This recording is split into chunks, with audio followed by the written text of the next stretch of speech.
The engine coughed, sputtered, then died, just like my marriage. I slammed the steering wheel in frustration, the only sound echoing through the empty road under the orange wash of sunset. My phone had no signal, my car had no life, and I had no idea where I was.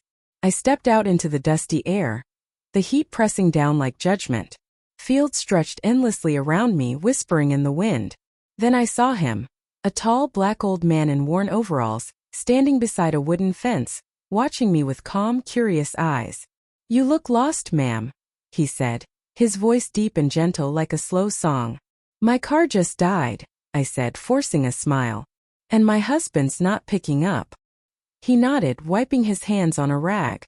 "Come on, I'll help you push it to the barn. Got tools there." As we moved the car together, his weathered hands gripping the metal with surprising strength, I noticed the quiet around us, the cicadas, the hum of the wind, the fading light. There was something grounding about it, almost comforting. Inside the barn, the scent of oil and earth mixed with hay. He set down a lantern that cast golden halos on the wood. "Name's Samuel," he said. "You?" "Lena." I hesitated before adding, "I was driving back home from my friend's house." The word friend caught in my throat like a splinter. "Long drive?" he asked, unscrewing something under the hood. "Too long," I murmured. He chuckled. "Sometimes distance is a good thing. Makes you see what's really broken." I didn't answer. My husband, Ethan, had called that morning, angry that I'd gone to clear my head. We hadn't spoken properly in weeks, not since I saw that message flash across his phone while he was in the shower. "Last night was amazing. When can I see you again?" At first, I told myself it was a misunderstanding. Maybe a colleague, maybe a joke. But when I confronted him, he just stared at me too long, the silence saying more than words ever could. Now here I was, stranded between nowhere and the truth I didn't want to face. Samuel's lantern flickered as he worked, his brow furrowed in quiet focus. "You look like someone running from something," he said softly. I froze. "You don't know me." He smiled faintly.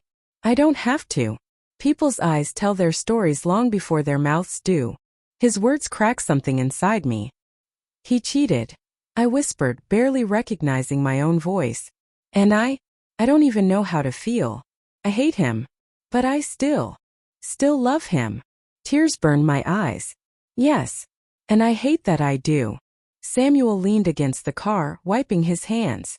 "Love's like a crop. You plant it, nurture it, watch it grow. But sometimes the soil turns bad, and no matter how much you water it, it won't come back. You can stay there trying to save it, or you can learn to plant again somewhere else." His words hung in the warm air, heavy and true. He found the problem, a cracked fuel line, and patched it with practiced ease. "That should get you home," he said. "At least far enough to face whatever's waiting." I thanked him, my voice trembling. He nodded toward the road. "Drive safe, Lena. But don't drive back to what broke you, unless it's worth fixing." As I pulled away, I caught his reflection in the rearview mirror. Small, steady, fading into the fields. The road home stretched dark and endless ahead. My mind wrestled with the memory of Ethan's face, the lies we'd built together, and the hollow house waiting for me. When I finally reached home, the porch light was on just like always. I sat in the car, engine humming softly, staring at the silhouette moving inside the living room. My pulse thudded in my throat. Through the window I saw her, the woman from the photo on his phone. She was laughing, barefoot, wearing my robe. Ethan handed her a glass of wine. Their bodies were too close, their laughter too easy. I didn't scream. I didn't cry. I just watched, numb, my fingers tightening around the steering wheel until my knuckles whitened. For a moment I thought of Samuel's words. "Don't drive back to what broke you." So I didn't. I started the car, reversed slowly, and drove away. The night swallowed the sound of the tires on gravel. My hands shook, but my heart felt eerily steady, like I'd been holding my breath for years and was finally exhaling. I didn't know where I was going. Maybe back to that village. Maybe nowhere at all. But I knew this much. I would not return to a man who chose to share his lies with someone else. As dawn crept over the horizon, I stopped at a gas station and stepped out, the cool air brushing against my tear-streaked face. The world felt raw but new. A message buzzed on my phone. "Ethan, where are you? Please let's talk." I stared at the screen, my thumb hovering. Then I typed a single reply, "You don't get to ask that anymore." I deleted his contact, climbed back into the car, and turned on the radio. Static gave way to an old soul song, the kind Samuel might have listened to while working his fields.